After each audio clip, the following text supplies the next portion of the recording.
This episode is brought to you by LifeLock. It's Cybersecurity Awareness Month, and LifeLock has tips to protect your identity. Use strong passwords, set up multi-factor authentication, report phishing, and update the software on your devices. And for comprehensive identity protection, let LifeLock alert you to suspicious uses of your personal information. LifeLock also fixes identity theft, guaranteed or your money back. Stay smart, safe, and protected with a 30-day free trial at lifelock.com/podcast. Terms apply. Welcome to People Tech, the podcast of the HCM Technology Report. I'm Mark Pfeffer.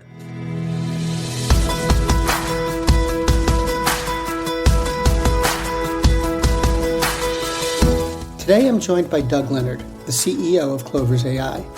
Their intelligent interview solution helps recruiters and hiring teams collaborate on hiring decisions, reduce unconscious bias, and take advantage of real-time interview feedback. We'll talk about the platform and how it's used on this edition of People Tech. Doug, welcome. Doug, can you tell me about Clovers and what it does? Sure. So we built Clovers to solve a fundamental problem that I think faces most companies today. With very few exceptions, we're terrible at hiring. And when our investors and our clients and prospects ask, what's the value of building something like this? We actually think that the TAM is in the trillions because we can help companies hire the right people at the right time. And that also includes exposing bias in the interview process. And economists would agree that is a $1 trillion issue all by itself. Never mind questions that have to do with the hiring manager asking the wrong questions at the wrong time. Something like, I actually had one of my managers at another company spend 20 minutes in an interview talking about religion. And, Clovers can help stop that, right? So that's what we do essentially is make that hiring process better and faster and safer. What is it that prompted you to start Clover? What was the problem you were trying to solve? Yeah, thanks for asking that. So one thing I'll be careful to correct you on it's Clovers with an S because Clover is another it's okay, fintech company that we have to steer clear of. But so I don't know, you might know of a guy named Jason Nazar and Adam Miller. Both of these guys are tech entrepreneurs in LA. Jason has had several successful startups over the years, and he's the CEO of Comparably. And Adam was the founder of Cornerstone On Demand and CEO for 20 years. And those guys are friends, and they actually we're paying attention to conversational AI as something that is coming into its own over the last year. And then, of course, the pandemic. The pandemic changed the way people do meeting. Like, look at us today, right? We're online and we don't think anything of it on video. So this idea of the pandemic, the social unrest that's happened in the last 2 years in this country, and conversational AI advancements, they saw that there was a need there was something that we could do to help that and to change that and to also capitalize on everyone using Zoom and WebEx. So those two gentlemen came up with the idea, and then they came to me because I have extensive experience in HR and talent management, and I worked with Adam for almost 10 years. And we just thought it was the right time to execute and to come up with this idea. So that's where the idea came. I wish I came up with it. I should have come up with it. But I was one of the early co-founders and I helped with the idea moving it forward, but they came up with the original one. And it really had to do with where the country was in the last year and a half. You touched on this, but I'd like to ask it as a separate question, which is, why do you think a solution like Clovers is necessary? Well, I think I have a great example. I've been in different C-level positions over the years, and I had a VP that worked for me. and he was doing an interview, and I happened to record it, and I watched it after the fact, or listened to it after the fact. And keep in mind, he was a VP at a company that specializes in talent management. And I kid you not, the first 20 minutes of the conversation, Mark, was about religion. Okay. And this was 2 years ago. So they have the conversation, and it started innocuously enough. It was, oh, I went to St. Paul High School in Minnesota. Where did you go to? And then they started talking about they both went to Catholic high schools, and they moved it from there and just kept talking about religion. And I'm like, okay, there's one indication.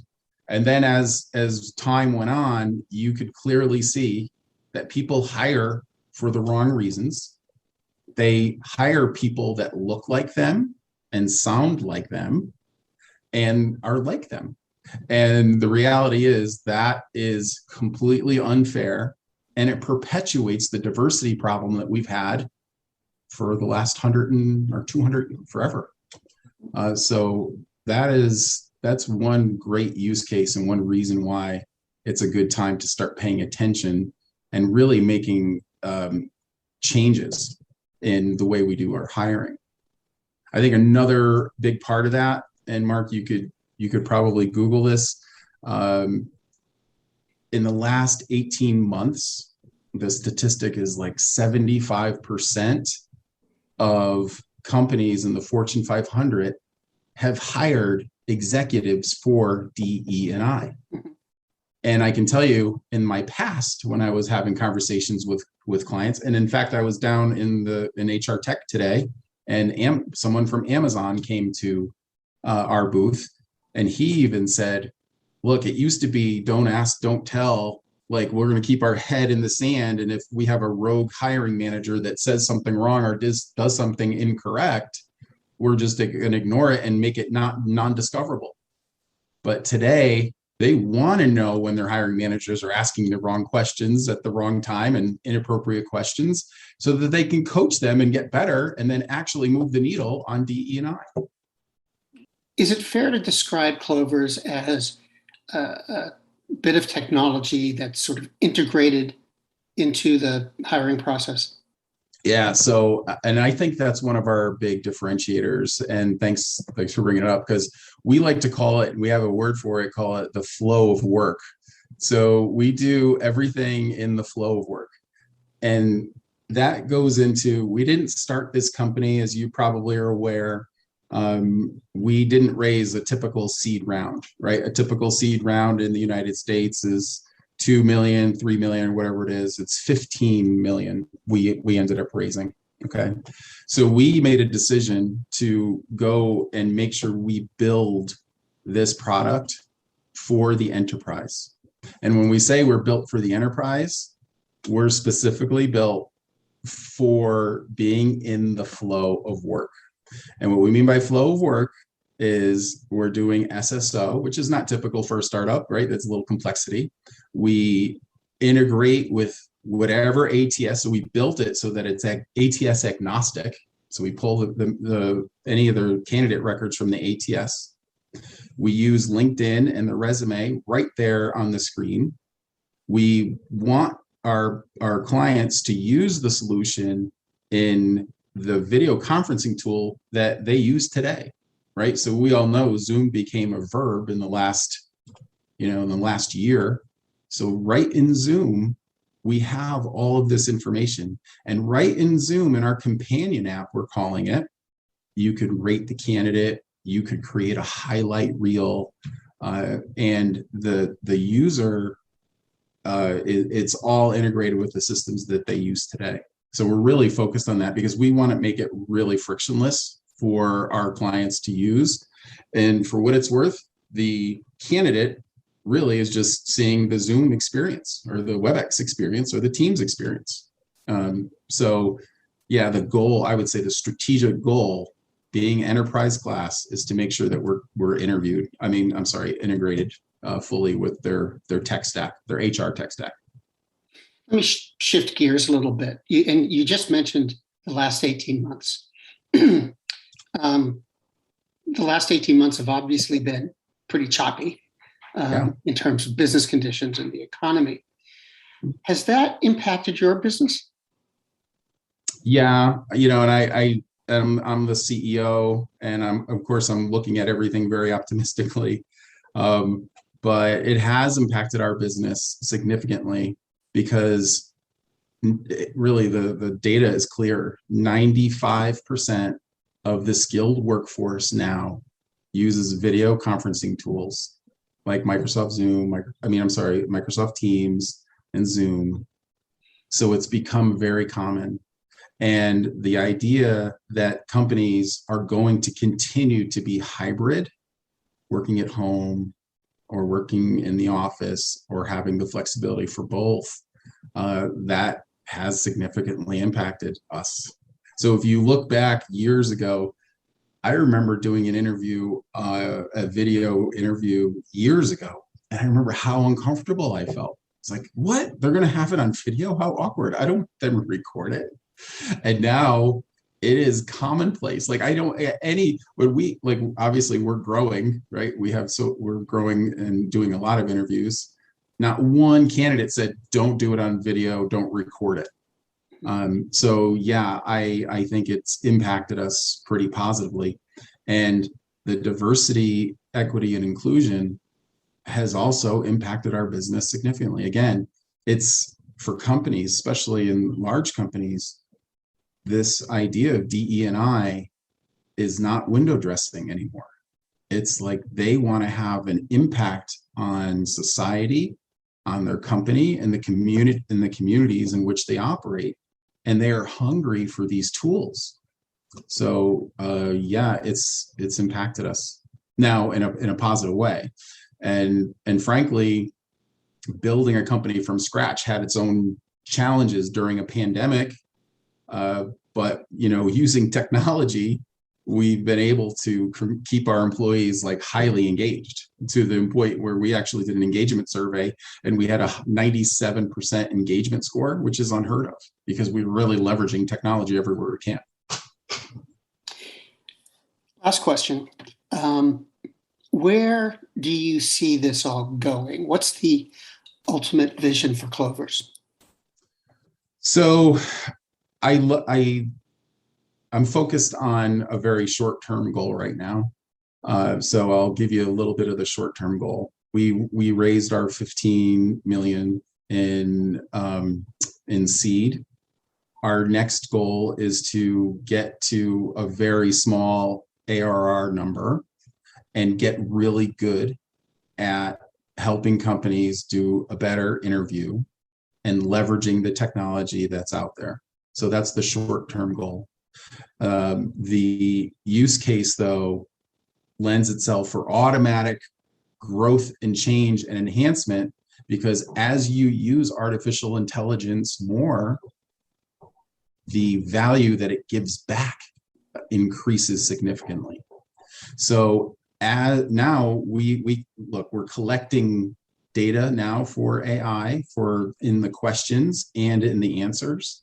But there's going to come a time where we have such a good database and we understand what successful questions look like, and better yet, what successful answers look like. As that matures, we can now give back to our clients and say, here's best practice that can influence your turnover rate. Here's best practice that can increase your diversity or improve your diversity. So I think that and I started off telling you that the TAM was in the trillions. The reality is we have so much runway and so much growth just in this use case. Now, after we get great at that and we're delivering these insights to our clients, there's no reason why we can't move outside of interviewing. But again, that's probably years out.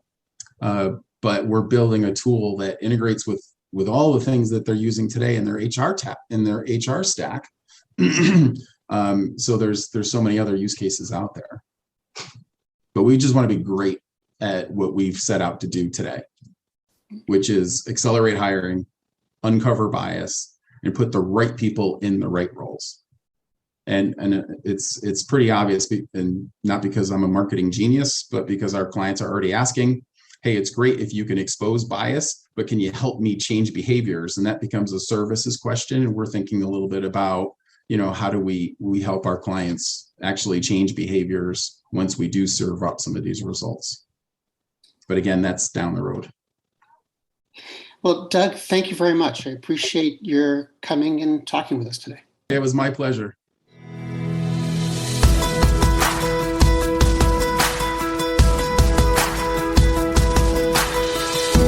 My guest today has been Doug Leonard, CEO of Clovers AI, and this has been People Tech, the podcast of the HCM Technology Report. We're a publication of Recruiting Daily. We're also a part of Evergreen Podcasts.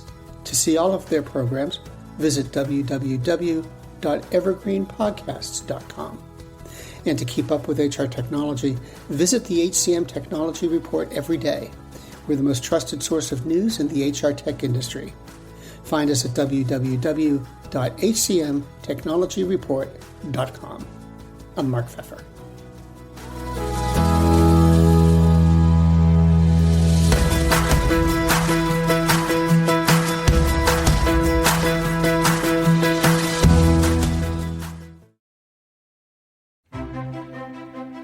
Faith in the news media has been challenged, making it even harder to get stories told. The Friday Reporter podcast was created to help audiences better understand the media by hosting journalists who will answer the questions to which we need answers. Join me every Friday to hear more. Welcome to Don't Retire, Graduate, the podcast that asks you what you want to be when you grow up so you can graduate into retirement with a purpose and a passion, whether you're 25, 85, or any age in between. Gain actionable financial and mindset tips from your favorite authors, podcasters, and influencers to help you reach that exciting next chapter.